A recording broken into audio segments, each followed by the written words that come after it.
ঘরে হলাম আমরা 4জন মানুষ, আর 4জন মানুষই একদম সর্দি কাশি, সবার গলা ব্যথা। তাই ভাবলাম একটু কড়া করে চা খাই, কারণ আমি যদি অসুস্থ হয়ে পড়ি তাহলে আর ঘরে কাজবাজ করতে একদমই প্রবলেম হয়ে যাচ্ছে। চাটা খাওয়ার পর আসলাম রান্নাঘরে। শুভম সীতা সন্ধ্যা পুজোটা করে নিয়েছে দু ভাই বোন মিলে।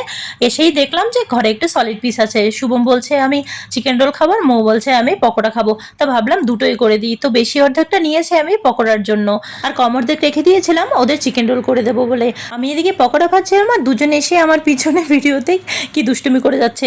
পকোড়াগুলো কিন্তু লো টু মিডিয়াম হিটেই আমি ভেজেছি। কিছুটা ভাজার পর মৌ বলছে মা আমি কিছুটা ভাজবো, আমি বলছি হ্যাঁ। আর ও আমাকে বলছে বোর্ডের এক্সামের পরে তোমাকে একদম আরাম দেবো, তোমাকে কিচ্ছু করতে হবে না, আমি আর দাদা সব কাজ ভাগ করে নেব।